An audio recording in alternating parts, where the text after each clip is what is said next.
Good morning, ma'am. Good morning, sir. Good morning. Good morning, all.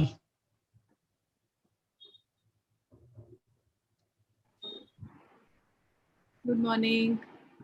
Good morning, ma'am. I think Dr. Sumita and Dr. Meenakshi and Dr. Ramesh are not joined. Prachi or Shalini, can you give me a heads up on how to change the background if you know it quickly? Ma'am, if you just click on the stop video option, among the there will be an Yeah. option of choose virtual background. So the If I do stop video, will it come? Because it's not. no, on the stop video there is that small arrow that is there, that ulta arrow. So just click on that. On that you will have that option of choose virtual background. Okay. What is the virtual background? Have you downloaded it? Yeah, hold on. Have you downloaded it?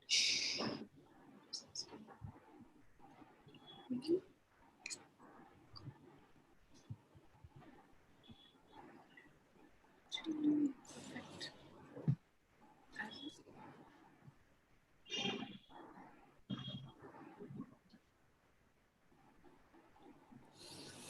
What is this? What is coming?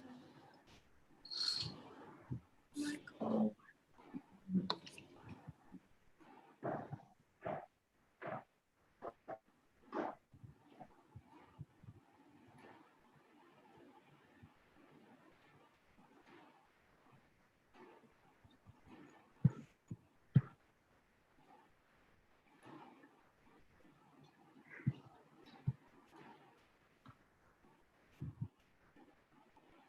Everybody, I think, should check their videos and audios once.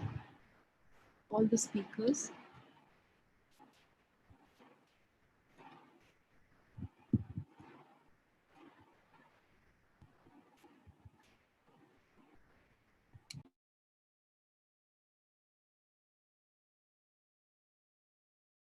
And Nipa, I think you need a little whiter background because your face is getting.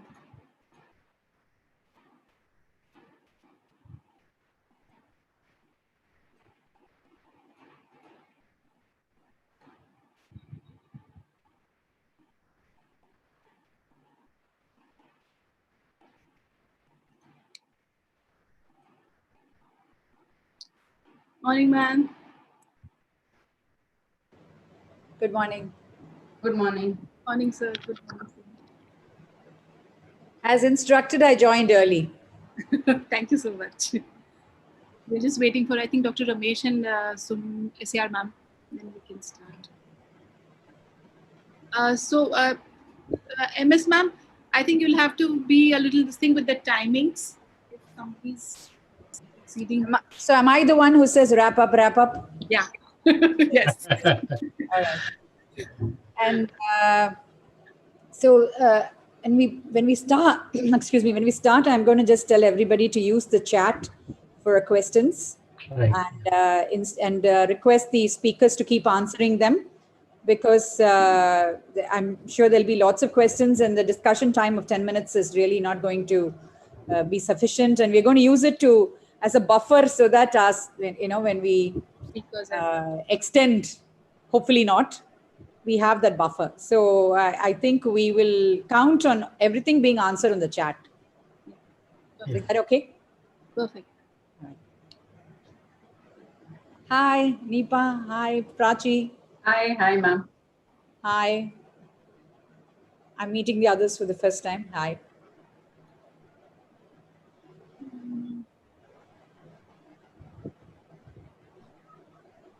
Just call us here. Hi, Siddharth. Hi.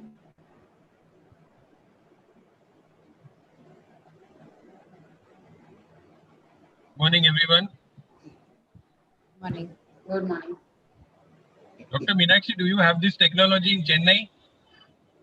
In BOA, we are managing to create rainy season here.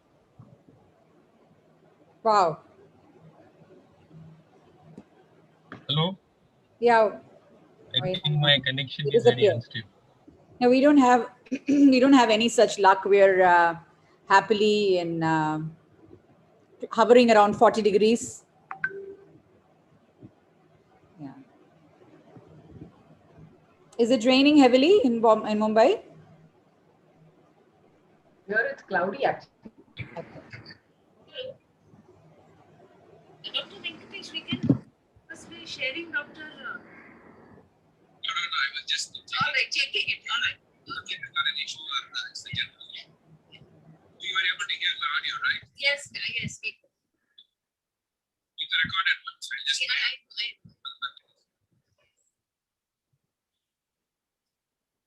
Good morning, Ragini ma'am. Good morning, everybody. Good morning, Dr. Prachi. Good morning, Good Bhagat ma'am.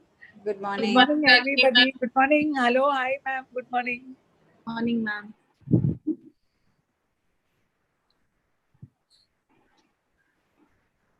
Good morning, Dr. Meenakshi ma'am. Hi, Dr. Nipa, Dr. Sirish. Good morning, Dr. Shalini ma'am. Good morning, ma'am. So I must tell you that Dr. Bhagat ma'am is my teacher. I did my MS with her and she's my mother too. It's an honor to have her. Morning, everyone. Good morning, Naina. Good morning, Sumita ma'am. Good morning, Dr. Siddhar. Good morning, madam. Good morning, Dr. Ragini. Good morning, ma'am. Good morning. Good morning. I hope everybody's families are fine and safe, and please stay safe. Thank you so much, everybody, for being here in spite of these difficult circumstances. So far, so good. Yes, ma'am. Yes, ma'am. Fingers crossed.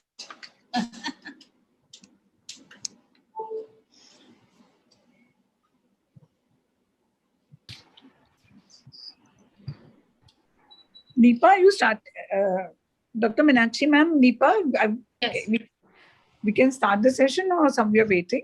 No, ma'am. As soon as you and Shalini say yes, we are ready. No, it's all yours, Meenakshi, ma'am. Okay, we can start, ma'am, then. So, good morning, everybody. At the outset, I would like to thank BOA and MOS for inviting such eminent speakers to this forum and for giving me the opportunity. Our panelists today are a mosaic of experts who, with their pearls of wisdom, will definitely add value to our practice patterns. A very warm welcome to our chairperson, Dr. Meenakshi Swaminathan and Dr. Sumita Agarkar, our convener, Dr. Ramesh K. Kunya, and our co-convener, Dr. Naina Porta. Dr. Naina is an assistant professor from Lokmanya Tilak Municipal College Science Hospital, and she's been trained in AIMS and with Dr. Pradeep Sharma. Lucky to have you here, ma'am. Thank you. And I would also like to welcome Dr. Shirish Thorat, who is a leading ophthalmologist from Akola district of Maharashtra and is also the present secretary of Maharashtra Ophthalmic Society. So over to you, MS ma'am. Can we start? Okay. Good morning, organizers of this wonderful event, BOA, and all the people on the panel, the speakers. It's wonderful to have you here and to be part of this session. A nice break from all that we are going through right now. So just a general request to audience and to the speakers to keep to time. Request the audience to please type in your questions and and the speakers to keep answering them as the session proceeds. Let's not wait till discussion happens. And I think Dr. Shalini is going to introduce all the speakers. So over to you, Dr. Shalini. So our first speaker is Dr. Nipa. Nipa, can you just start with your presentation? I'll just, Dr. Nipa is the head of department Pediatric Ophthalmology and Strabismology, Lotus Eye Hospital. She's also a consultant at the prestigious Bombay Hospital and SRCC Hospital.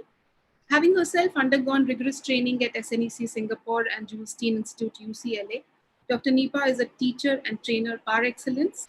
She is a prolific speaker and an avid researcher and an excellent human being, and also has numerous publications to her credit. Dr. Nipa will be talking about some salient features of the ATOM study. Over to you, Nipa. Thank you, Dr. Shalini, and Very good morning to all my friends. I want to thank Dr. Ragini and the BOA for giving me this opportunity. I'm going to talk about the summary of the ATOM study.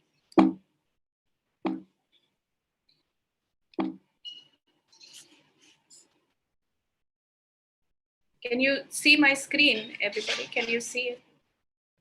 Yeah, we are able to see your screen, Nipa. Go ahead. Okay.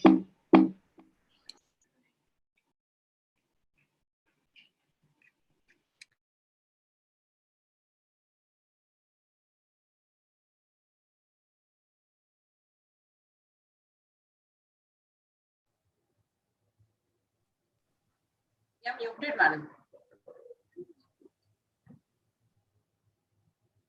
Nipa madam, please unmute yourself. Okay, now, sorry for this. So coming back to the ATOM study, ATOM stands for atropine for treatment of myopia. Now, atropine eye drops for the treatment of myopia progression were tried as early as 1920. Numerous small studies have been done since then. The ATOM study is one of its kinds. It was a double mass, placebo-controlled, parallel group, randomized control trial done and initiated at the Singapore National Eye Center along with the Singapore Eye Research Institute. The purpose of this study was to evaluate the efficacy and safety of topical atropine in slowing the progression of myopia and if it had any effect on the axial length elongation. So this study included 400 subjects between 6 to 12 years of age. Myopia from -1 to -6 and astigmatism of 1.5 or less were included in the study. Subjects with normal ocular and general health were included. Children who had undergone any other form of myopia treatment were excluded from the study. These subjects were randomized to one of the two groups. One group got atropine 1% eye drops and the other the placebo drops. But in this study, only one eye was used for the study of each subject in either of the two groups. All children got photochromatic lenses and the dose was instilling one drop daily at night for 2 years. The efficacy of the study was evaluated by studying the change in the refractive error and the axial length. So what did we get? At 2 years, we found that the mean progression of myopia and axial length elongation in the placebo-treated eyes was about a -1.2 diopter change and a 0.38 millimeter change, whereas in the atropine-treated eyes, myopia progression was very less, only a -0.28 approximately, and the axial length remained unchanged compared to baseline. At the 2-year period, they also found that 2/3 of atropine-treated eyes had progressed less than 0.5 diopter, whereas it was the reverse. Almost 2/3 of placebo-treated eyes had progressed more than 1 diopter. Overall, atropine was well tolerated, and a multifocal ERG at the end of 2 years showed that the eyes were normal. So over a 2-year period, atropine treatment achieved an approximate 77% reduction in the mean progression of myopia compared to the placebo. The study thus concluded that topical atropine was well tolerated and effective in slowing the progression of low and moderate myopia and had an effect on the axial length elongation.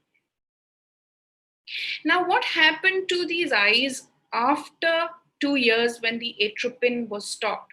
So the second subset of this study evaluated the effect of myopia progression after the drops were stopped over a period of 1 year.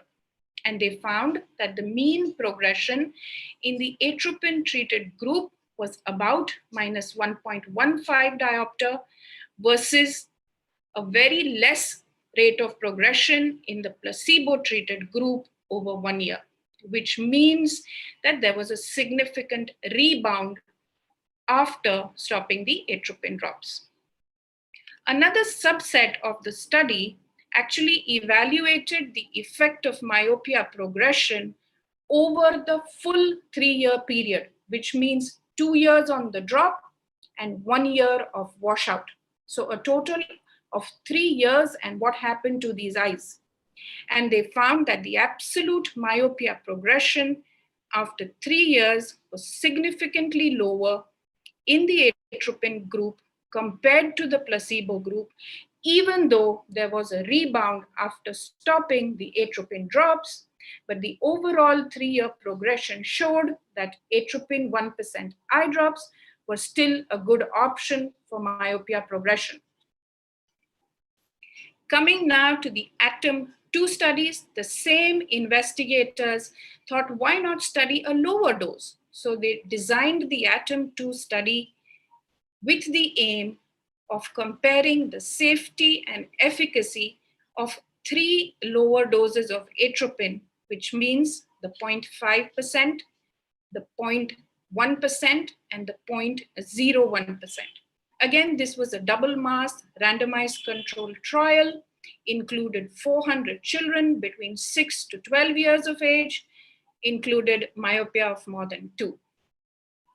The difference between this subgroup and the group of children included in the ATOM-1 was that these children were slightly older, had more myopia, and this time both eyes were included in the study, which means drops were instilled in both eyes. This study was a 5-year study, had 3 phases. First is the children would receive either of these 3 concentrations as eye drops for a 2-year period. Then there would be a 1-year break, which would be the washout period. And then depending on the number of children who progressed to more than 0.5 diopter a year would then be labeled as progressors, and they would be restarted on one of these concentrations of the eye drops. So let's go one by one. The phase 1 of the ATOM-2 study aimed at studying the efficacy and safety of the lower concentrations, 0.5%, 0.1%, and 0.01% as discussed earlier. What did they find? Mean myopia progression at 2 years in these respective groups was 0.3, 0.38, and 0.49 diopters over 2 years. Please note that this progression is close to or less than 0.5 diopters over 2 years. The mean increase in axial length was 0.27, 0.28, and 0.41 millimeters. So even though these responses were dose related, but the differences in myopia progression and axial length change between these groups was small and hence clinically insignificant. So what did we understand? Consolidating the data from ATOM-1 and ATOM-2, it appeared that 0.01% atropine is clinically similar in efficacy to all the other 3 concentrations, which means 0.1, 0.5, and 1% as compared to the placebo. What about the safety? The parameters studied were pupillary dilation, change in accommodation, and near visual acuity. This study found that accommodation was the least affected in the 0.01% group, so was the pupil size. Near visual acuity remained normal in the 0.01% group. Of course, it was affected to some extent in the higher concentrations. And overall, there were no significant systemic side effects in any of the groups. So what do we have? We have atropine 0.01%, has minimal side effects as compared to the higher concentrations in this study, but it is equally effective in treating myopia progression as compared to all higher concentrations, including the 1%.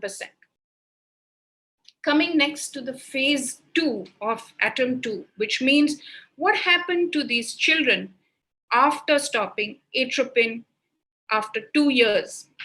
There was a washout period for 1 year, and the study showed that there was a rapid increase in myopia in children originally treated with the higher concentrations of atropine, whereas the ones receiving the lowest concentration had a minimal change, which means the rebound with the 0.01% was minimal. Again, the second subset of this study re-evaluated the myopia progression at the end of their 3 years, which means 2 years of using either of the drops of the 3 concentrations and 1 year of the washout. So the total of 3 years showed that the myopia progression was least in the 0.01% group. Coming now to the last phase, that is the phase 3 of the ATOM 2 studies. This evaluated children who progressed at a rate of 0.5 diopters or more after the washout period. These children were restarted on atropine 0.01% for the 4th and the 5th year of the study, and the myopia progression was hence recorded. They found that the percentage of children who continued to have progressive myopia after the washout were actually related to the original concentration of atropine, which means 68% progressed in the original 0.5% atropine group versus only 24, which progressed in the 0.1% atropine group. The study found that children requiring retreatment were the ones who got myopia early, had less myopia at baseline, and the ones who increased rapidly in the first 2 or 3 years. What did this study show us? The myopia progression was similar to the progression seen in children who were originally started at the 0.01%. It indicated that this 0.01% was an effective option for retreatment if required. Finally, what did we study, or what did we learn from all of these studies? We learned that atropine eye drops reduce myopia progression. We learned that atropine eye drops are safe. Ocular effects are completely reversible on stopping the drops. Atropine 1% is effective to control myopia progression and axial length elongation in the short term, over 2 to 3 years. I hope you're wrapping up, Dr. Nipa. Yeah. Lower concentrations can be used. Rebound phenomena occur with higher doses. Atropine 0.01% is almost as effective in reducing myopia progression as the others. It has the added advantage of minimal ocular effects. Atropine 0.01% has the least rebound, and retreatment is as effective as primary treatment. I want to end by saying that overall atropine 0.01% reduces myopia progression by 50% in almost 65% of subjects, and hence that makes it our first choice for myopia progression treatment at this time. Thank you. Thank you, Dr. Nipa, for having put that so briefly and nicely. Our next speaker for today is Dr. Yasmine Bhagat. Ma'am, could you please share your screen? Dr. Yasmine is an honorary professor of ophthalmology, Grant Medical College and St. George's Hospital, Mumbai.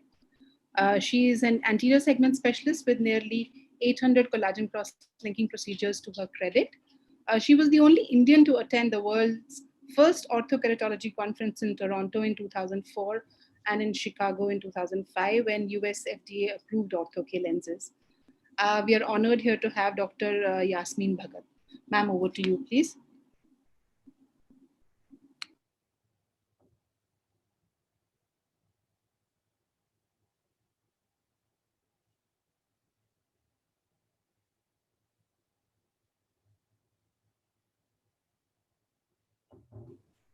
Ma'am, we can't hear you.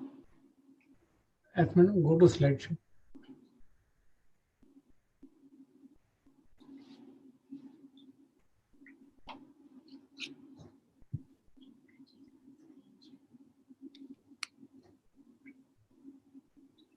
Ma'am, you're not sharing your screen right now. Yeah, just a moment. Just a moment. Okay. So any questions for Dr. Nipa till then? Okay, we can take a question till ma'am starts her video. Any inputs? Dr. Nipa, what about the atom 3 that they are that is still in progress? The atom 3 is evaluating the same in younger children. The atom 1 and 2 targeted 6 to 12-year-olds, and the atom 3 is evaluating if these can be used in younger children, if it can be used in less myopia in high risk children, which means where the myopia comes in early and there is a significant family history. I think both these will have the results soon. Yeah. Am I audible now? Yes, ma'am. We can see your screen also. You can start. Okay. I thank BOA, Dr. Lane, Ragini, and Hema. I'll be talking on orthokeratology to control and reduce myopia progression. Prevention is better than cure. So before the childhood myopia becomes worse, let's treat it. And with the progression of science, technology, and COVID-B, the axial length seems to be increasing more and more. And there is a myopia epidemic whereby 60 to 90% of the teenagers nowadays have become myopic. And Brian Holden's Academy predicts that 5 billion people will be diagnosed with myopia by 2050 and 1 billion at the risk of going blind. That's rather scary. And myopia of -6, why the hell correct myopia? Because the incidence of RD, cataract, and glaucoma is higher. Now, the etiology of myopia is mechanical, environmental, and biological. And look at the altered lifestyle of the kids, especially now with online studies. There is TV watching, video games, eyes are constantly used, and there is no playing activity in response to stress. So we have a new terminology like childhood myopia, where kids who have no family history also tend to become myopic. And outdoor activity also reduces myopia. By a study in 1969 with the Inuit people of Alaska, originally only 2 after 131 were myopic. But then with the second and third generation who followed the Western culture, 50% became myopic. And outdoor exposure to light leads to secretion of dopamine, and then that prevents the axial length growth. Now, what are the controls? We have 3: peripheral hyperopic peripheral defocus, Ortho K lenses, and pharmacological, which the previous speaker just told us. Now, what does the Ortho K lenses do? It flattens the central cornea. There is a change in the corneal spherical aberration. Foveal vision is corrected to emetropia. There is retardation of myopia progression, and Ortho K lenses provide support for the peripheral hyperopic defocus therapy. So what are they? It is advanced corneal reshaping. It's a non-surgical procedure, and it utilizes custom designed Ortho K lenses. Custom design is very, very important because exactly the central area of the cornea has to be flattened.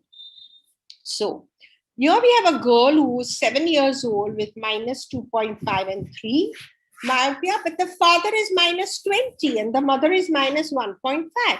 What would you say? Okay, let me give atropine, let me wait till the age of 16 and then do LASIK, or would you do something? I treated this girl and her myopia greatly reduced. Very often we have young people coming who have medical exams for a job, and in a day or two they want to be 6/6. What do? LASIK? No. Ortho K in a day's time with a small number like 1 can get corrected overnight. What exactly happens in Ortho K? You see the cells in the central part of the cornea, the epithelium, it gets shifted to the mid-periphery, and also the stroma gets compressed, as you see in these two slides. And you can see that there's a central depression, which is very similar to what we get in LASIK. Now, here is our Ortho K lens, which has 4 different curves. You have a central curve or a base curve, which is a little flatter than the original. And you have a reverse curve, which is 10 microns steeper, so it forms a tunnel. And as your tears pass, it carries by a push and pull mechanism the epithelium from the center to the mid-periphery. This is what the eye looks like with fluorescent staining. How safe is Ortho K? I think it's pretty safe. There's no damage to the eye like RK, LASIK. Corneal tissue is not cut. There's no poor night vision. And endothelial cell studies show that there's no damage to the endothelial cells. It's for all ages. Now, corneal topography is an absolute must for Ortho K. Now, here you see the 2 photos on the left, which shows pre-Ortho K corneal topography, post-Ortho K. And on the other side, the 2 maps are minus, and you see a beautiful blue deepened center area in the center, which shows this is it. Now, it has to be in the center. If it goes a little up or down, it is like doing an eccentric LASIK. But this is something which is reversible. This shows over a period of 4 years, it's consistent with time.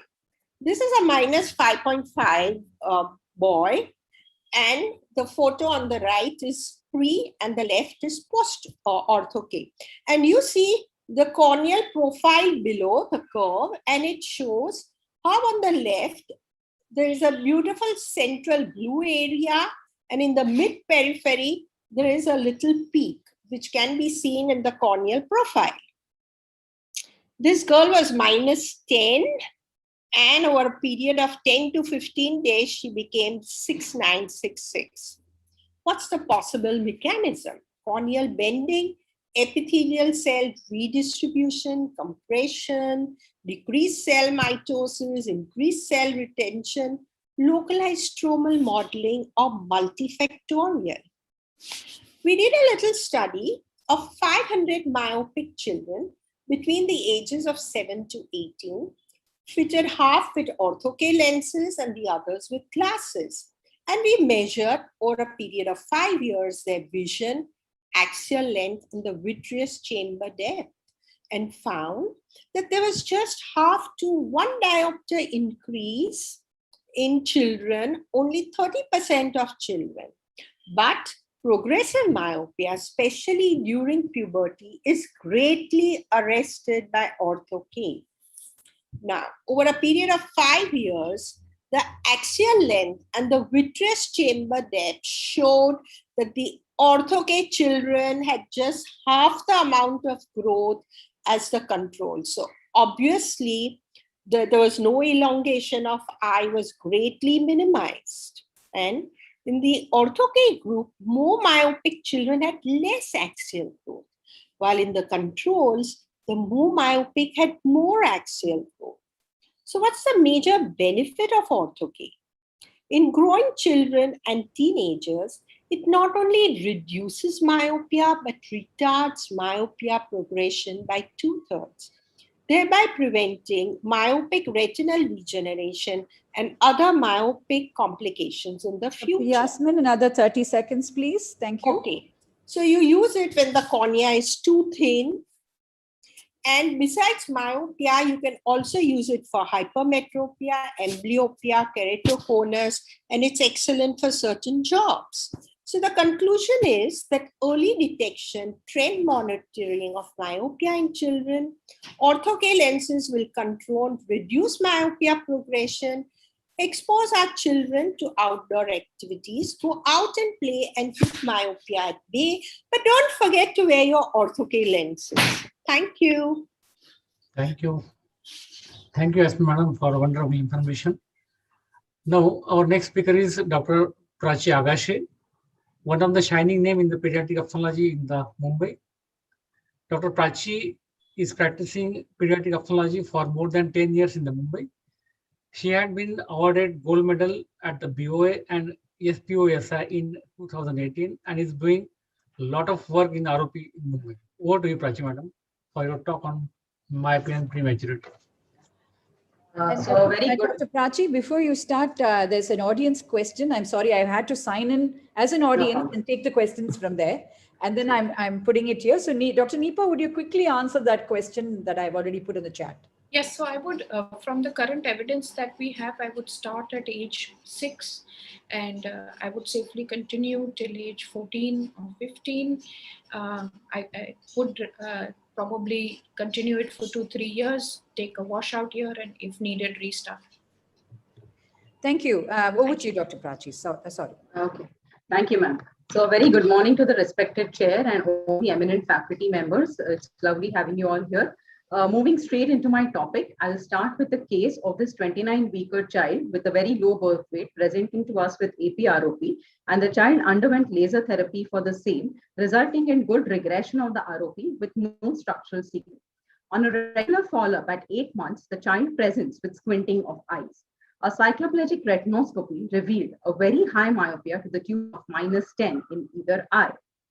Now, as a treating clinician, there are some questions that came to my mind which I thought needed to be answered. So is this refractive error normal for age? What would be the reason for myopia if this refractive error is not normal? Is it the prematurity? Is it the ROP disease? Or is it the treatment, that is the laser that has been done for the ROP? Is there any modifiable factor? Is this refractive error likely to progress? And does this child need to be given glasses? So let us look into a bit of a theory. So this myopia, as the name suggests, is seen in premature babies, seen to develop in early phase of development, which increases till 2 years of age and persists in adolescence. Now, as we know, the premature babies leave the uterus at a time when the ocular structures are still immature. The refractive media is formed in the last embryonic phase or just after birth. Even a lot of retinal development occurs between the 24th week to around 3 to 5 months after delivery. This results in arrest in the ocular growth. Now, as we know, the refractive status of the eye is dependent on a number of these factors.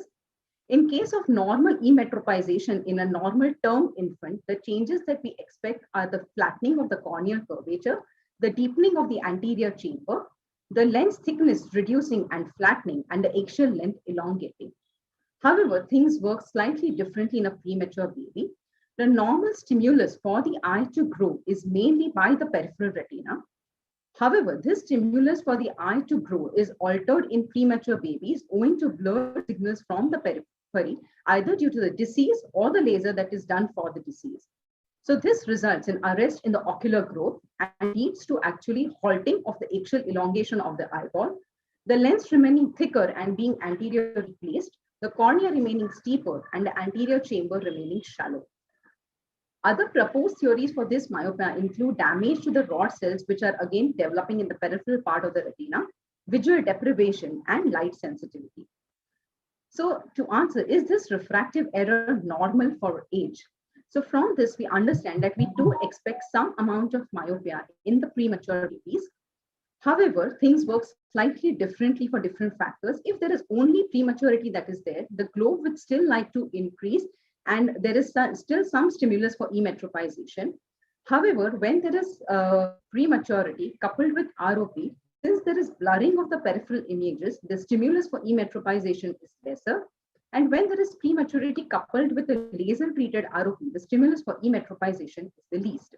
So all of this is a spectrum, including the myopia of prematurity, myopia of spontaneously regressed ROP, and myopia of laser ablation, in which we expect slightly increasing trends of myopia. So in myopia of prematurity, the low birth weight and ROP are implicated to cause myopia, astigmatism, and anisometropia. The risk of myopia at 12 months of age is shown to double with each increasing stage of the disease, with a birth weight of less than 750 grams, contributing to a 3-fold increase in the risk of developing myopia. So if we have to just look at the refractive error in the ROP cohort, the prevalence of myopia is lesser in patients with subthreshold ROP, which increases to 65 to 70% with severe ROP and is reported to be almost even at 100% in laser-treated eyes. It's a higher myopia of -4 to -5 diopters, and more the structural sequelae, more are the chances of refractive errors. So if we have a cicatricial ROP, we expect more chances of refractive errors. So I think this kind of clears that the reason for myopia could be any of these or a combination of these.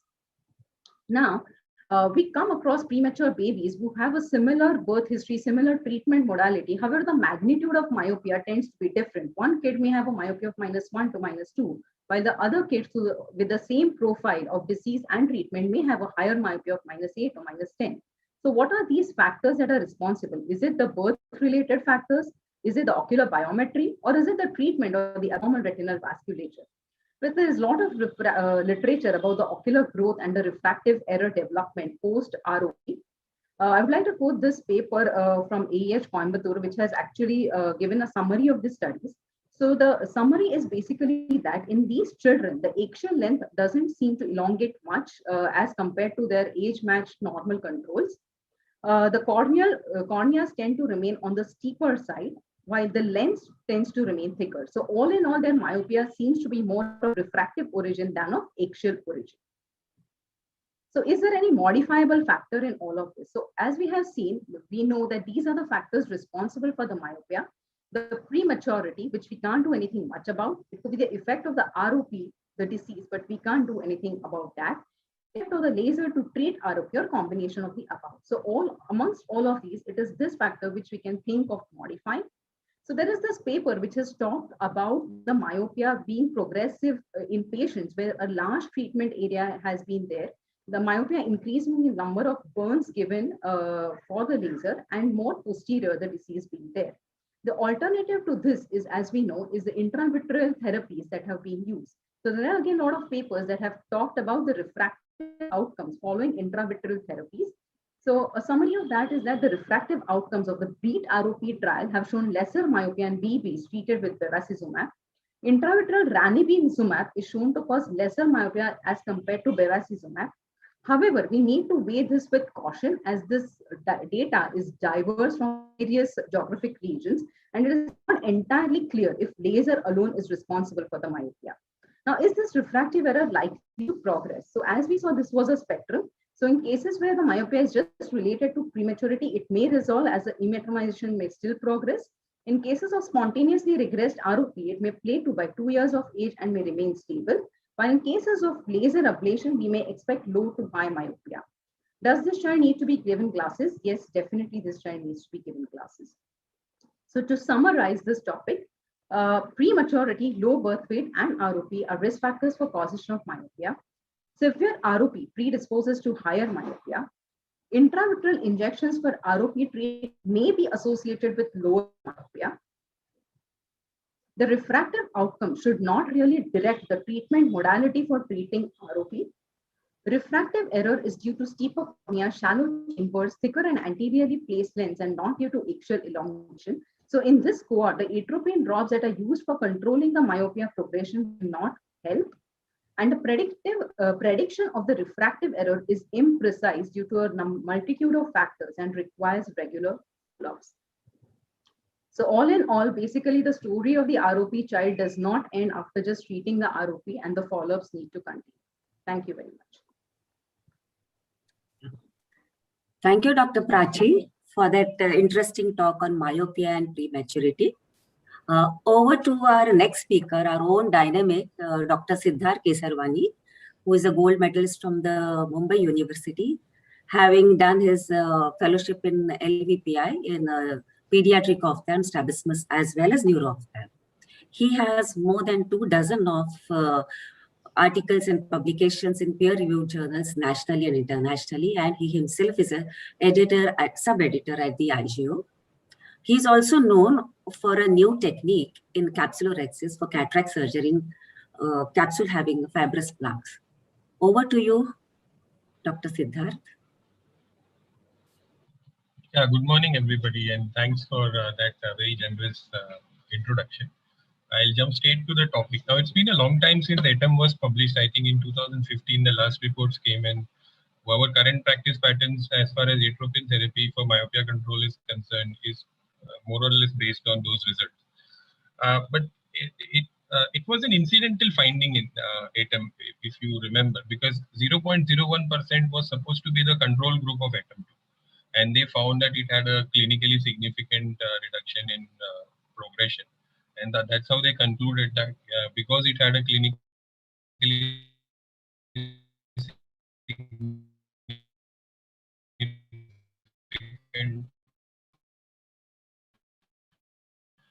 reduction in progression, it was a good 0.01% atropine was used. And it was not even intended to be one of the treatment arms. So what we think we know, so absolutely no problem with that. The efficacy is dose dependent, and so is the rebound. Again, there is no dispute regarding that.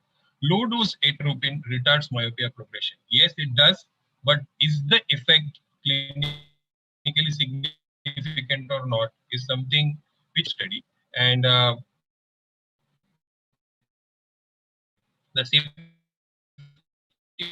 profile is proven beyond doubt, because even after giving it for 5 years, there was no. Siddharth, you're not very audible. Siddharth, you're not really audible. Pardon? You're lagging, Siddharth. Siddharth, you can off your video so that the bandwidth is less used.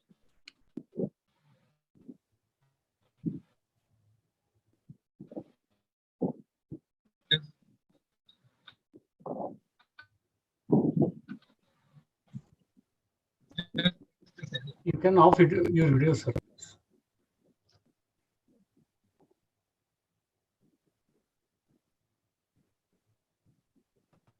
Siddharth, you can turn off your video so that the voice is more clear.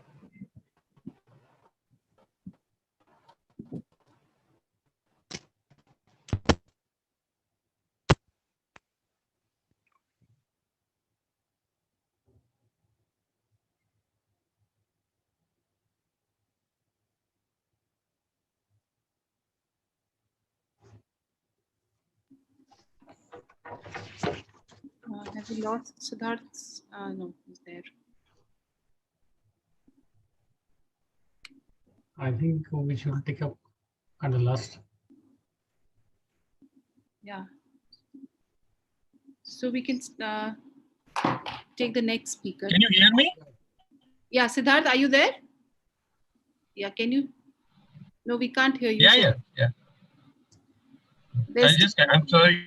Yeah, I have an unstable connection. I'm sorry. Okay. Can you hear me? Yeah, Yes. Please go ahead. Go ahead. Yeah. So.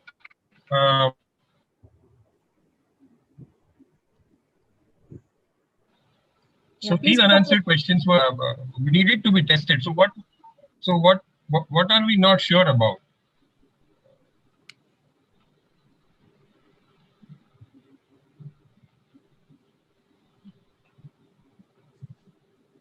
We can't see your slides, Siddharth. Yeah. I think it got disconnected. I'll just share one second. Yeah. Sure.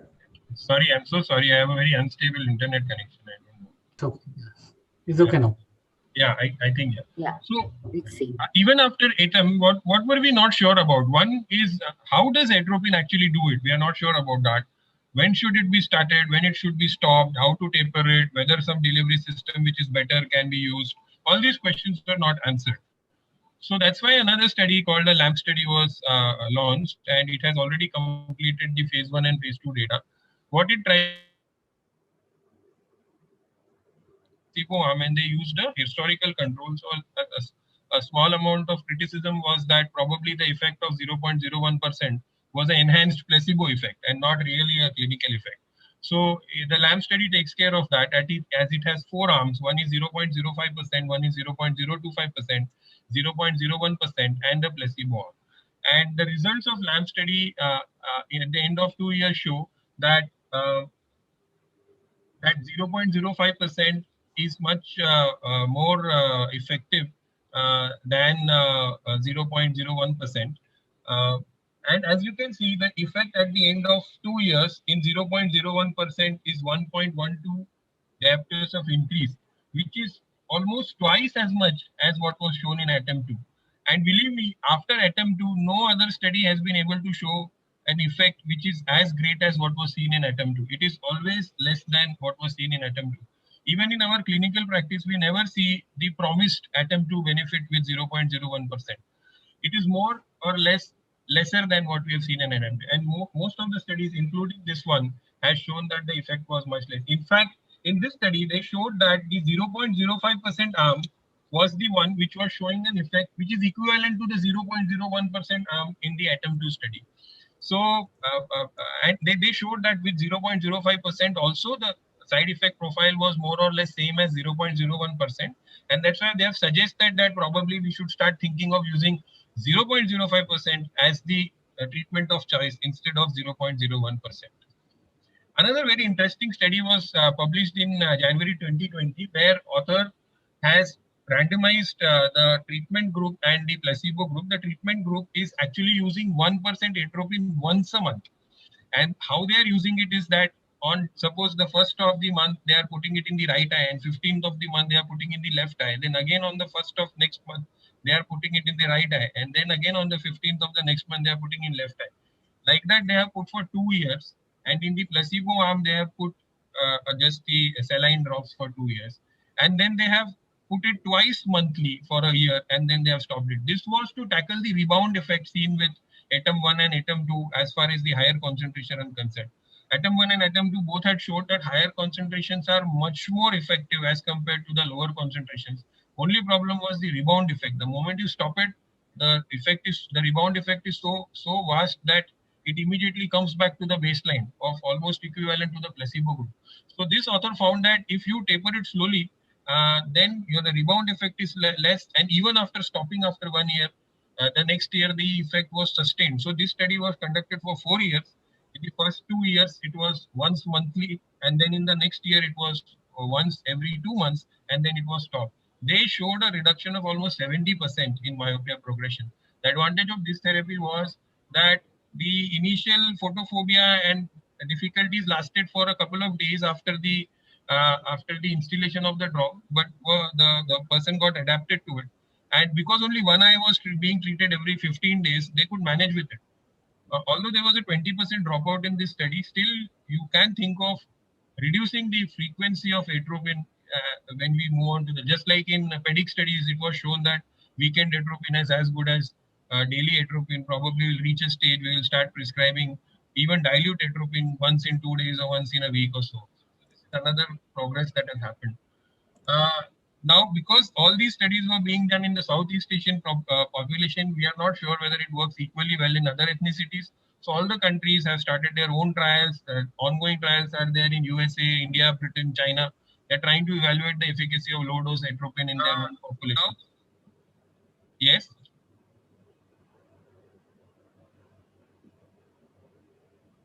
Please continue. Carry on. One more concept is, should we start using atropine in the pre-myopia phase? The pre-myopia phase is where the refractive error is between plus 0.5 and minus 0.5. Although this study was published in 2010, where they showed that in a high prevalence population, the incidence of myopia was reduced from 54% to 21% after using 0.025% atropine for 1 year.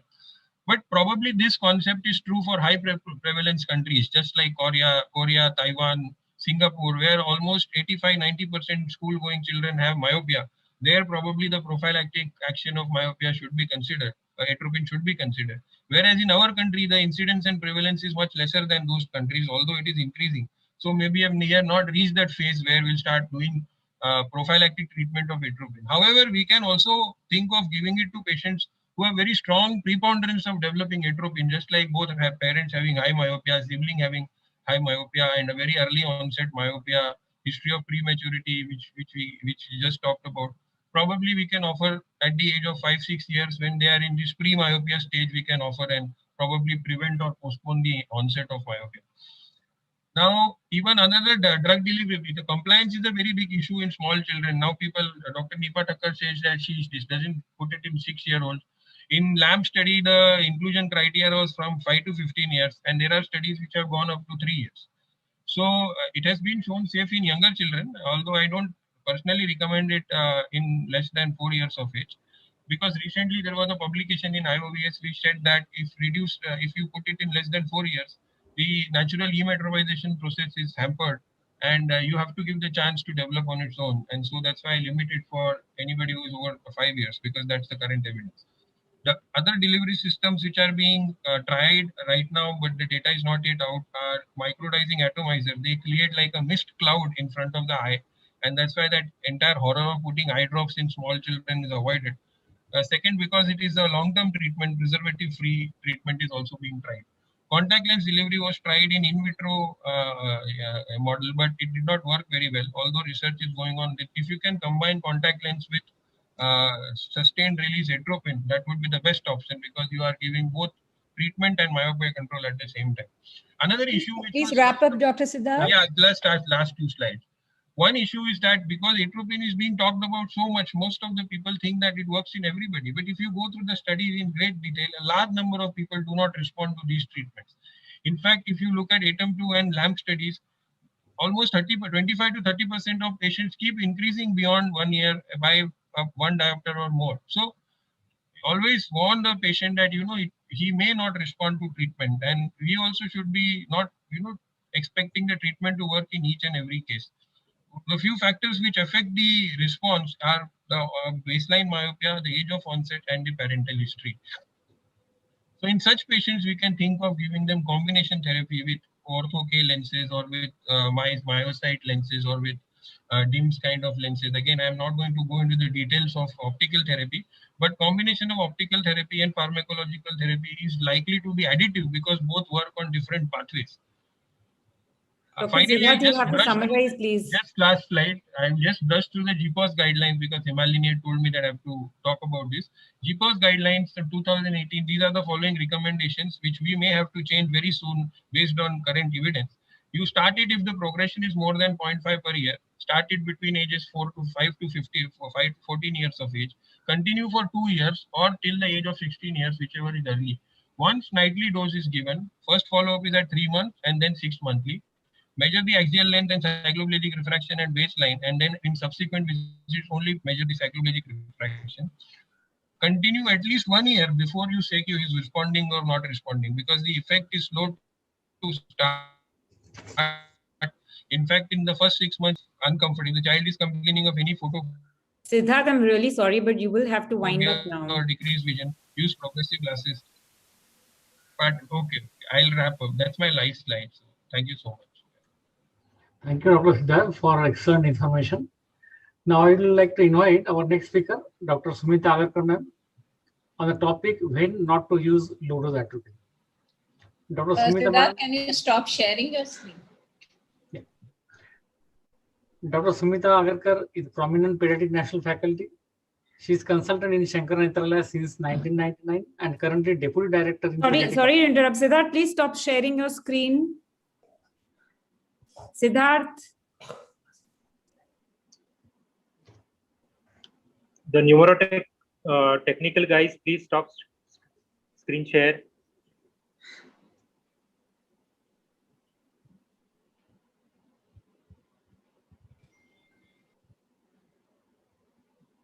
Yeah, it's done. Dr. Shirish, please continue. Yeah. I would like to invite Dr. Sumita Agarkar ma'am, a prominent national faculty, currently deputy director at SN since 1999. And she has got more than 50 publications to her name. Over to you, Sumita madam, for your talk. Thank you to Bombay Ophthalmic Association for inviting me. BOA is like a second home. And I'm going to be devil's advocate here in this myopia session to see where low-dose atropine may not be a good idea. Now, intervention for myopia, I think several speakers have suggested why we should intervene, and these are one of the compelling reasons why we should probably look at myopia intervention. And if you look at India, and these are the from India itself, there has been a massive increase from 3 to 6% to nearly 12 to 15%. And in Shankar Nethralaya school study data, we found almost 18% in Indian urban children. Especially if you go to private schools, it increases to more than 25. So it is probably something which we need to look at interventions. And again, several speakers have alluded to this, but there is really no safe myopia. If you can see, myopia does increase risks of cataract, retinal detachment, maculopathy in almost any amount of myopia which a child may have. So what are your strategies which are effective in the sense which has been proven effective with randomized control studies? So we have atropine drops in various concentrations. We have orthokeratology, which definitely has proven retardation of progression. And a latest study which has come out is with DIMS or diffuse incorporated multiple segments, which also showed definitely reduced progression. So these are the things which we know about atropine. Has been proved in several studies all over the world, different ratio ethnic populations, several prospective studies, and at least there are 3 Indian studies which are available for review, well-designed trials, all published, including one Shankar Nethralaya study which came out last month in IGO. So there is enough evidence that it does work. What we don't know is how it acts. And we definitely have a lack of consensus on non-responders. And we really don't know the long-term effects of this in a very, very younger children, which we regularly use. So when I looked at the literature search for this, again, there are no clear guidelines. I could not find a single literature where I could find where it clearly specifies where it should not be. So this is my personal list. And I have several panelists who are top of job in there. So I would request all of them to add to this list if there is any. So one is no-brainer, allergy to atropine. Probably you should not use if the child is allergic. Then non-responders, anterior segment anomalies. Again, let's look at it one by one here. And if you have atropine-related adverse effects, which can start from simple pharmacological effects like dryness of mouth, flushing, tachycardia, restlessness. Again, this has very rarely been reported with low dose atropine, but with higher doses of atropine, these has been reported, and that's one of the reasons why compliance has been less with 1%, though it is most effective for myopia control. None of the prospective studies with low dose atropine have reported any serious side effects, including our experience in Nethralaya. Children on antimuscarinic medications like some antihistaminics or some antidepressants can have additive effect with topical medication, and you should probably talk to their physicians before starting medication for myopia control. Again, Down syndrome children also are likely to have exaggerated mydriatic and cycloplegic response, and caution must be exercised. Same for asthmatic children. And these children, you probably need to discuss their systemic conditions with the parents and their other primary caregivers. And also important to explain to the parents the correct way of administering the drops to minimize the accidental overdose. This is especially true in our country where the summers can be very hot, and if the drop is left outside, it can evaporate and concentration may become more than 0.01% what you intended to be. So correct application should definitely be demonstrated to the parents, especially if you're starting in very young children. Now, non-responders is another category where you should probably not use atropine. Again, how do you define non-responders? Probably who continue to progress more than 0.5 diopter despite good compliance and even after using 2 years of using drops. So there is no point in continuing just because it is safe for use up to 5 years. You need not continue atropine in these children who continue to progress. At least 1 year before saying non-responders, but ATOM study has proved that sometimes children who don't respond in the first year often responds better in the second year. So I think 2 years should be your cutoff before dubbing a patient as non-responder. Again, percentage of non-responders can be around 16 to 18, and some patients have improved. So these are the patients where we probably need to look at other options, optical options or other options to reduce the myopia progression. Again, both the strategies of increasing frequency or increasing the strength seem to be reasonable, but there is no evidence as which works better at this point of time.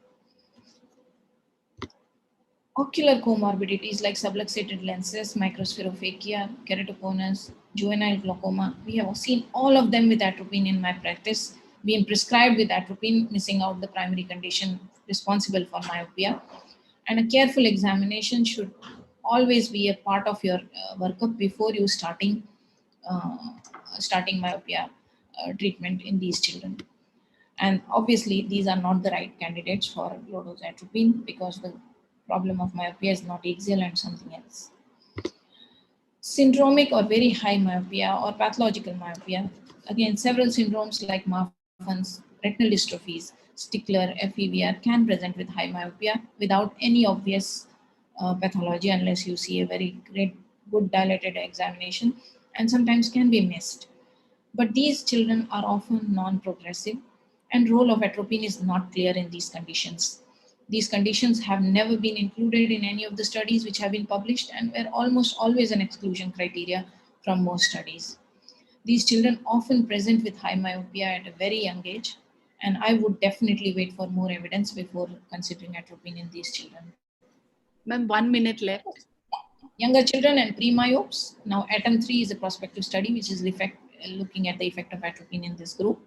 However, there is no evidence as yet whether atropine can prevent myopia in this group, which has been published. So jury is still out, and we really definitely need to look at this group because these children are likely to progress more and more likely to be non-responders to low-dose atropine, as has been reported in lab study. So, but jury is still out on these children. Thank you for your attention.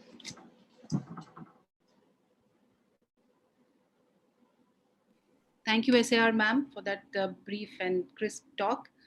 Our next speaker is the head of JVR Children Eye Care Hospital, LV Prasad, Hyderabad.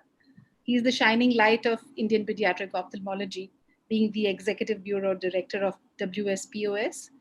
He is a receiver of a number of awards, including the prestigious Achievement Award at the American Academy of Ophthalmology, a passionate researcher and an enthusiastic teacher.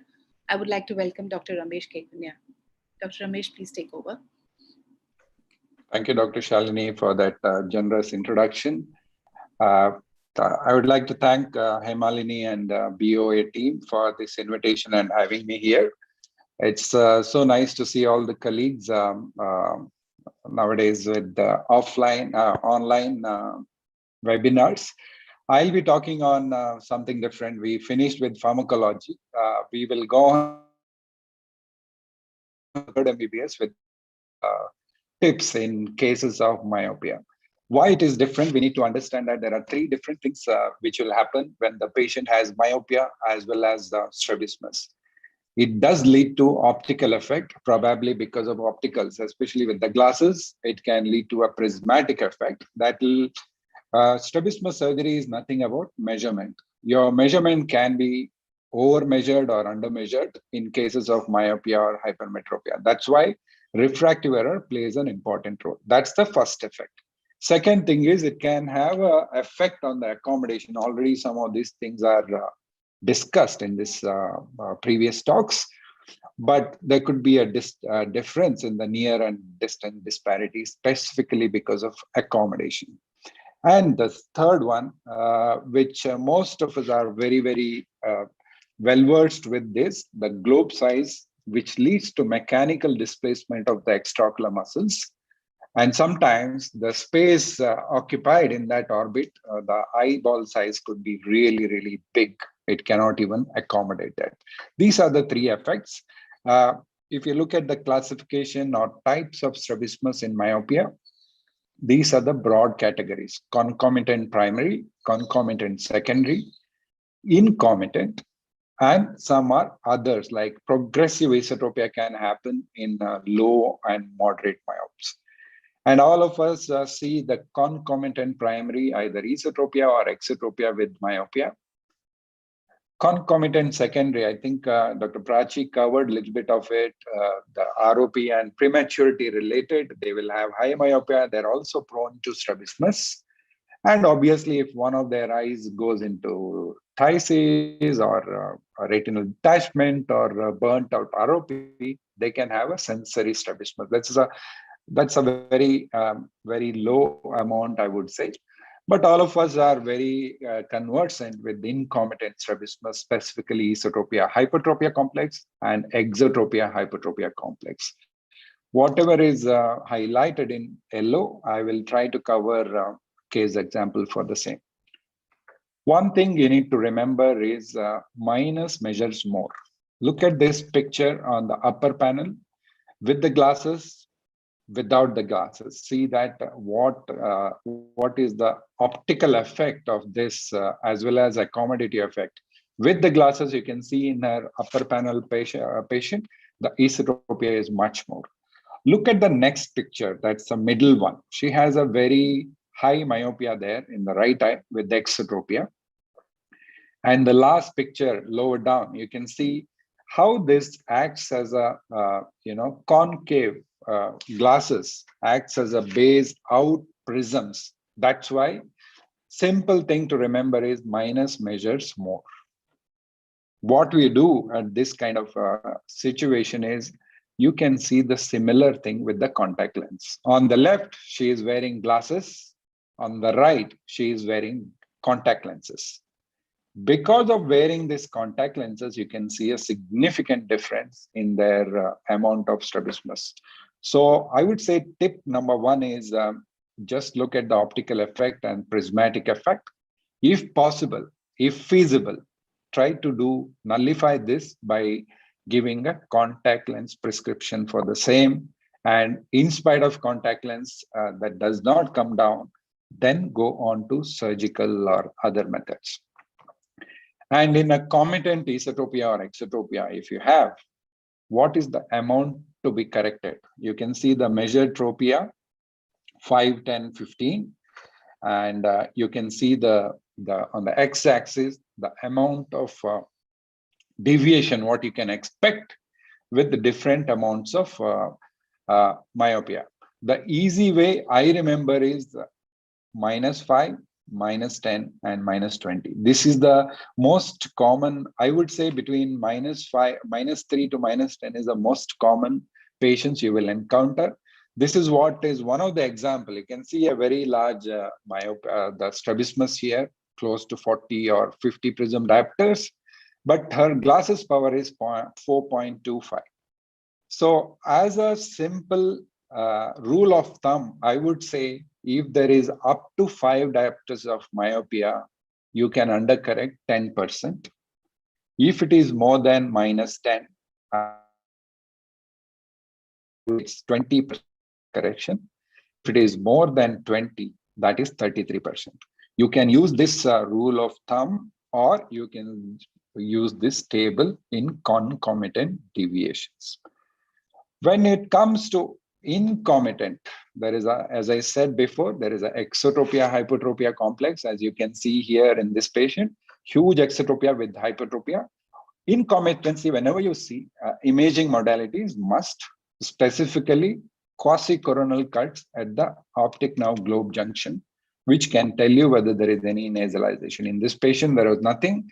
So we went ahead with the routine surgery of reset with upshift of the horizontal muscles.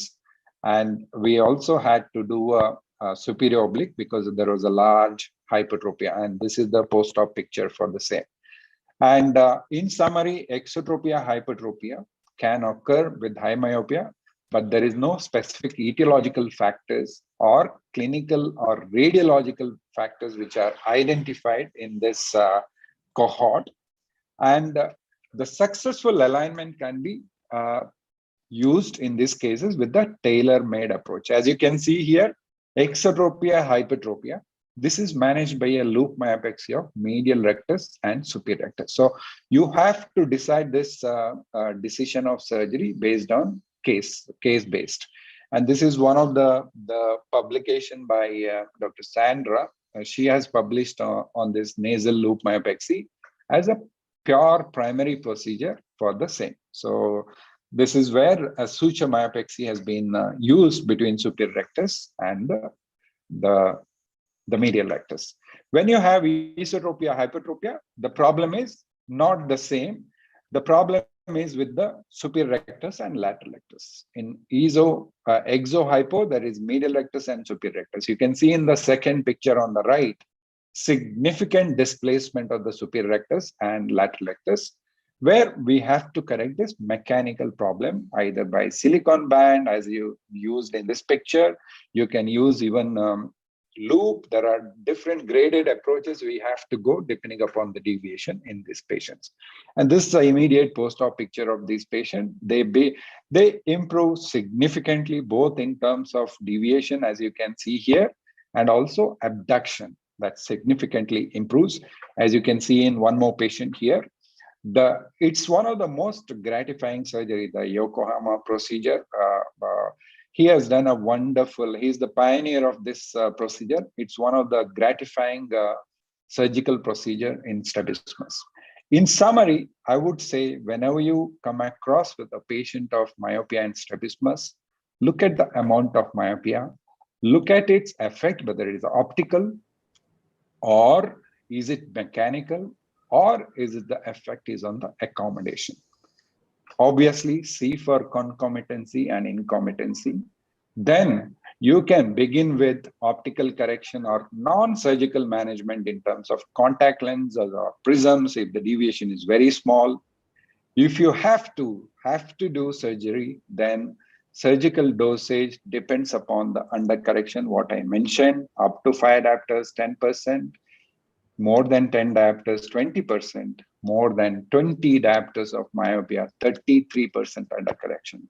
Imaging, you need to utilize this technique in most of the patient and then decide about appropriate surgical options. Thank you so much for this opportunity. I would be happy to take any questions at the end if there is time. Thank you so much for having me today. Thank you, sir, for this interesting and informative talk. The next speaker today is, she's a best speaker and the last speaker, Dr. Meenakshi Swaminathan, madam, who is a senior consultant since more than 20 years, associated with Shankar Nethralaya. Madam is trained in US and she is very passionate about teaching and research. She is also invited faculty in multiple international and national conferences. And I should also add that she is a very popular teacher. Madam is also an avid singer. So over to you, madam, for your talk on pediatric ophthalmology in relation to the pandemic. Thank you so much, Dr. Naina and esteemed panel. So I just thought I'll wrap up this session with a very different talk. A collective, do we deserve a pat on the back for how the year was, the year of the pandemic? How did we do as a specialty, pediatric ophthalmology? How did we do as pediatric ophthalmologists? So that's what my talk is about. So I have no financial conflict of interest, and the data I've collected from is our WhatsApp Kids group from Google, YouTube, Facebook, Instagram, discussions with my colleagues, and memory. And if I left anybody out, it is purely ignorance. How did we do in patient care? Well, when the pandemic started and we all went into lockdown, we seemed to have to resort to teleconsultation. So there was an excellent editorial, a guest editorial by Dr. Pradeep Sharma in the Indian Journal of Ophthalmology, which with the title of Distancing, but Still Eye Care at Tele-Ophthalmology during COVID-19 era, which gave a lot of excellent suggestions on what to do and what not to do, which was a good start for us who were people who were resorting to teleconsultation. Soon, this was followed by this paper from Ramesh's group from LVP, which looked at teleconsultation with initial experience of 198 patients, where they felt it was an excellent idea, that the experience was very encouraging. Of course, we don't have, this paper did not talk about the feedback from the patients, But we know over the year, the feedback from patients has been positive as well. So how about guidelines? We needed guidelines. So there were global guidelines, which came from APOS, which are still available, and how to do vision screening. And the All India Ophthalmological Society also came up with excellent guidelines that were more India-centric. And we had a working group and a writing group that published this in the IJO. There were more ideas that came out of this pandemic. For instance, in Shankar Nethralaya, we partnered with Titan Eye Plus, where to 230 odd cities, we had where Titan Eye Plus centers were present. Our patients who could not travel to Chennai could go get their eye tested. Our EMR was accessible from the Titan Eye Plus store, and thereby we could immediately follow this up with a teleconsultation with the actual eye test having been done at a recognized eye place. Titan Eye Plus opticians are trained at Shankar Nethralaya Academy, so we are ensured of a certain care. So some of our pediatric ophthalmologists went the extra mile. This was Dr. Shruti Nishant from the MNI Hospital, Chennai, who actually delivered low-dose atropine drops to patients who could not visit the center due to the pandemic and the lockdowns. We had other ideas for creativity, where we just launched in Shankar Nethralaya this channel called Punar Netra. This is to bring the special children who need vision rehabilitation into the fray. So this is a YouTube channel which is accessible to all, which has got excellent videos of how to do exercises at home for the parents. It is called Punar Netra. Also, there are excellent apps available for patient care, for one called Eye Handbook and another which has a bunch of eye test charts. And this one we're all very familiar with, the 9Gaze app, which we share liberally photos. This brat, thanks to the app, I was able to diagnose the superior oblique overaction in the A pattern and why he had a chin down posture. Okay, now we're going to move on to continuing education, of which we had a lot. Did our residents suffer during the pandemic? Yes. There were editorials, there were surveys that were published in IGO that supported what we already knew, that ophthalmology training programs were impacted by the COVID-19. But the All India Ophthalmology Society, again, kudos to them, came up with excellent PG updates, and pediatric ophthalmology was not left out of this. All the recordings are available on Facebook for the use of our residents. We in Shankar Nethralaya used the Google Classroom to create content and create evaluations on various topics, especially targeted to residents. What about fellows? Our fellows who were seeing less and less patients because of the lockdowns and the less patient flow were encouraged through this Google Docs, which continues even after a year, where they would post a case and everybody would get to weigh in on it, and faculty were encouraged to comment about the case. Everybody, every hospital pitched in, every institute pitched in with excellent webinars and CME programs. Every state society had excellent programs which covered pediatric ophthalmology. CyberSight had some wonderful webinars, but the mother of all, the virtual conferences, both WOC, SPOCI, they all went virtual. But the icing on the cake or the crown or the Oscar goes to the WSPOS worldwide webinars, which Ramesh has been an integral part of. And they continue till today, week after week, giving us some excellent educational content. They're all available as well to access. And of course, we went through a very unique 24-hour continuous worldwide connect, which is still fresh in our memory. But Ramesh, I really should congratulate you on this very recent initiative where you took the bedside examination of patients to all. My residents enjoyed this immensely. What about media and advocacy? How did we do as pediatric ophthalmologists? How did the media do? Did they cover us? Yes, progression of myopia in school-age children after the home COVID-19 confinement was reported in JAMA, but it was also covered by the AAP News. AAO had a segment on it. We also had Times of India, Hindustan Times, and the Washington Post all cover about how increasing screen time was affecting our children. There was a rise in myopia. But this is one of my most favorite articles, which is in a journal called The Conversation, with academic rigor and journalistic flair, which goes into details about how the pandemic and the increased screen time is affecting our children's eyes. Of course, Dr. Vashini Shankar was one of the first one to come up with a PDF talking about screen time. She went on to talk about it on Facebook. Dr.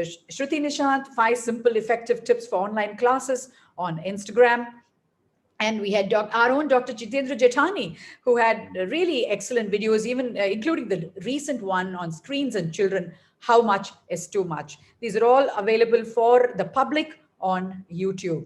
And of course, many of pediatric ophthalmologists also demonstrated some hidden and not so hidden talents. There is Dr. Atul Sheth, and there is Dr. Aloka, and yours truly as well. We all took part in the Sangeet Setu. But I like to conclude with this cute little poem that or verse that I found on our kids group as I scrolled the last 1 year content, which says, "Thoda clear hai, thoda samjhana baki hai," and it ends saying, "Kafi kuch clear nahi hai, lekin kafi kuch samajh chuke hai." How succinct and how beautiful. So I think pediatric ophthalmologists, we need to give ourselves a pat on our back. We didn't do too badly in the last 1 year. We actually did quite well. Thank you, BOA and Himalini, for this kind invitation. Thank you so much, ma'am, for that really fantastic presentation.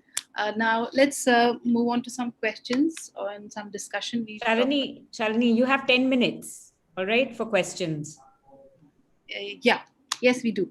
So we can take that extra time? Otherwise, yes, you can. 10 minutes. All right. All right. So Siddharth, I wanted to ask you, like with the atropine, is the whole panel, are we using atropine for adults like more than 18 who want to say go for LASIK, but the number has not stabilized? Are we using low dose atropine for that? No.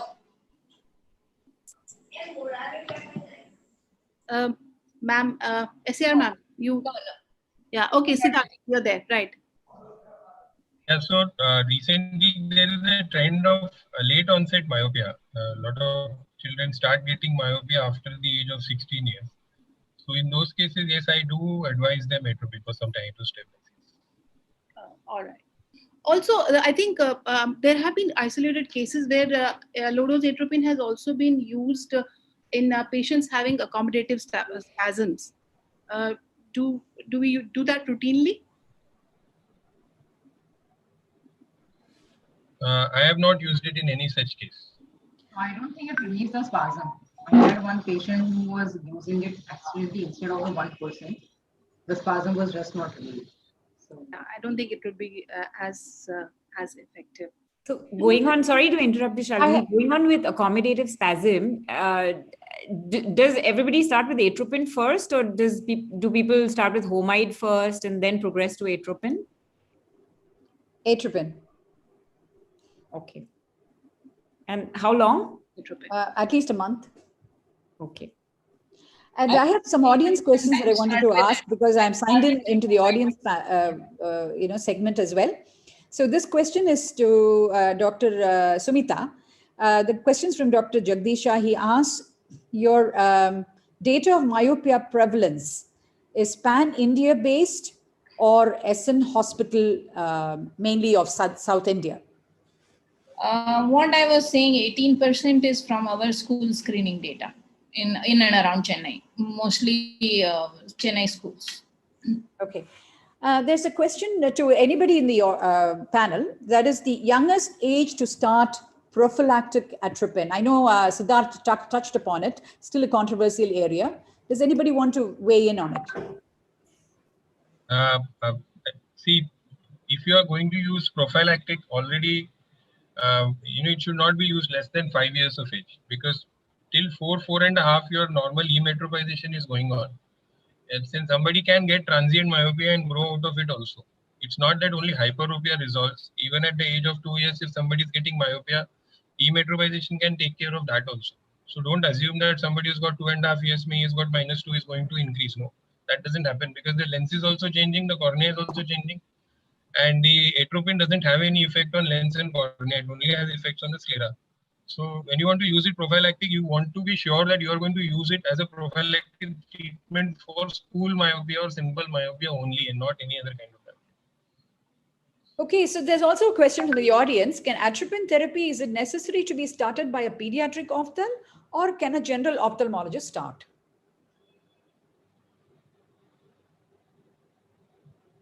Sumita ma'am, please answer. We are very few in number. We are all concentrated in cities. So no children should be denied this option. So I would not keep it. Only request from all the general ophthalmologists is do a proper exam. As I said, there are I have seen each of them: juvenile glaucoma, keratoconus, high astigmatism, glasses and prescription and atropine prescription at the same time. So I think a proper pediatric examination is required, a proper documentation of progression is required, and I think anybody can start. I think we should not deny children who are living in small towns or who are even tier 2 cities should not be denied this just because there is no hard and fast rule. Only thing is there should be a proper pediatric eye examination, comprehensive eye examination, and there should be a documented progression to start atropine. There is also a question for orthokeratology. There is a question to Dr. Yasmine. It says, who supplies orthokeratology? What are the tips for fitting? And can you combine atropine and Ortho K?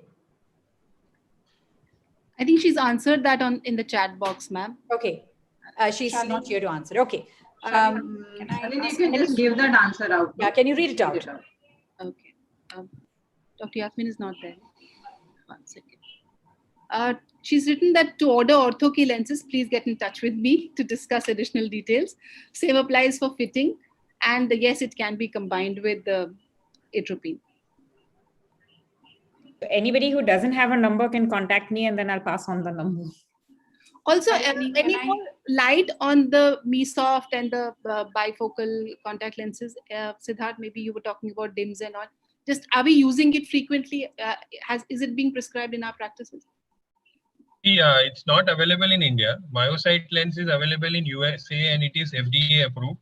DIMS lenses are still under evaluation. They are not yet FDA approved. Although Hoya has already made DIMS lenses, so it's available as a product, but it's not FDA approved. It is used in Malaysia. So DIMS lenses are being used and it's marketed by Hoya lenses and they are available in Malaysia. Yeah. Myosight lenses are Singapore as well, I think. Yeah. Probably. And talks with us, and most probably Hoya is going to launch in India within 2-3 months. What they are saying. And Myosight lenses are there available in USA from Cooper Vision. Last I checked, not available in India. I hope they launch it to us. Sumita ma'am, may I ask you a question? Can we add? Ma'am, yeah. Should we add pseudophakic myopic progression to your list or keep it out? It is a bit controversial. If you look purely evidence-based medicine, there is nothing. But evidence can be generated only when you do it, right? You can't do evidence generation without trying it out. So I think there can be an open trial because it's a FDA approved safe drug.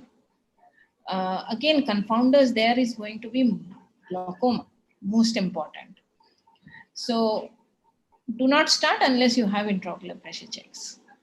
If you don't have IOP checkup, don't start. But otherwise, I think there is a little bit of, I think Mihir had presented his data and both Jitendra has also presented data, and from their data, it looks like it is effective and working for those children also, but nothing in the published literature as such as yet. But no harm in starting and no harm in evidence can be generated only if you try it. Yes, that's right. Last question for anybody on the panel is, what do you do to non-responders? Whatever your definition for non-responders are, 1 year, 2 years, 0.5, 0.75 per year. Do most of y'all go the pharmacological way, or do you add a non-pharmacological, which means increase the frequency of 0.01% or increase the percentage, or do you go the other way? I know most of us don't have any clear evidence, but what is your first thought? Do you just still go the pharmacological way, add a non-pharmacological method? Any? I think if it's a younger child, say 6 or 7, who is progressing, probably it makes sense to increase the percentage. Although there are no commercial preparations available for higher percentage, we have either 0.01 or 1, nothing in between. And compounding pharmacies, none of us have access. Cooking up the drops ourselves, again, makes patient has to come each time. Stability and everything is a problem. So I actually have been requesting pharma companies to come up with 0.2. Correct. And Yes. so younger children, probably increasing the percentage will be more effective. But this is my personal thought. Yeah. And probably in older children, you can look at increasing the frequency and see. Would 0.2 be an option, or as per the LAMP 0.05%, would that be a better option? If we have to request pharma companies, say, for the next one. I would suggest 0.02 rather than, because that could be your starting drop. Ideally, everything should be available. But in all places where everything's available, it's usually they are cooking it. They're cooking it. Because it's it is not economically viable for the farming. It's not viable in Singapore. It is viable in India, man. Yeah, right now the pharma companies are focused elsewhere. So anyway. I have one question for Ramesh sir actually. So for squint and myopia, so you talked about putting contact lenses and measuring, and we get a difference when we measure with the glasses and the contact lenses.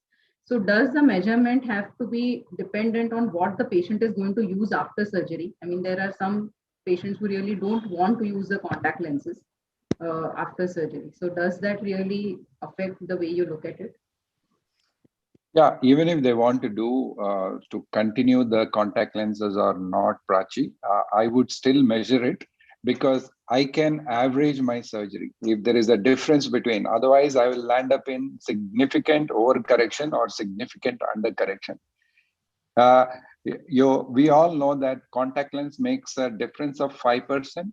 Contact lens can make a difference of 30 to 35%. We know. I can't say for sure that, okay, this patient will have 10% difference unless I try.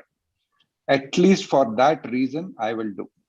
And if I see a 30 or 35% difference between the pre and the post contact lens, I will caution the patient.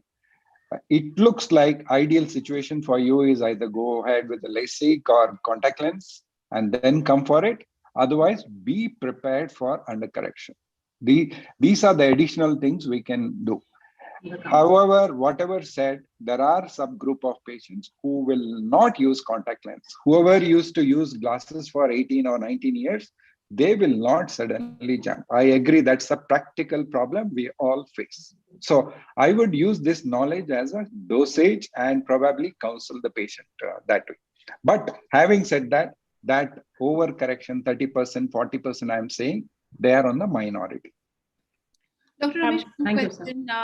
Like you said, imaging. Myopic strabismus fixes, we obviously will image. But is there any other criteria for higher myopes in 9-10 who don't have such large deviations and just have probably an exo with a small hyper? Do you think we should image them also? Do you expect any anatomical variation in these patients? I would correlate the axial length, Dr. Shalini, to really ask for or not. You know, many of the concomitant strabismus without any vertical component, I won't. But otherwise, it is important because I have a patient. I thought it's a myopic strabismus fixus. Actually, it's a neurofibromatosis caused by some deficiency of sphenoid wing, causing this exo and hypertropia. I'm bringing up the rarest form, but even that rarest thing, we don't want to miss one. One patient had a lamina papyracea fracture, which was exactly simulating like a myopic strabismus fixus. I would say there are 100% I would do imaging if there is incompetence and vertical component. Otherwise, I might get away without doing an imaging. And if it is so difficult to get an MRI, I would at least get a quasi-coronal CT scan, which is around 1,500 rupees. Most of the patients can afford. If economics is a real problem, I'm okay with that as well. I think we have the next team already lined up. Dr. Hima, should we? Yeah, I think Shalini will call it a day. Yeah. Thank you so much, everybody. We had a great discussion. We had lovely presentations. Thank you, and looking forward to seeing you next year as well. Thank you. Thank you, Shalini. Thank you, everyone. Thank you so much. Thank you. Thank you. Ramesh, you have to be in the same hall for the next session. I know. Yeah. Thank you. Shailaja? Yeah. Hi. Hello, everyone. Hi. We have 3 minutes. Has everyone logged in? I'll just check, huh? Yeah. Okay.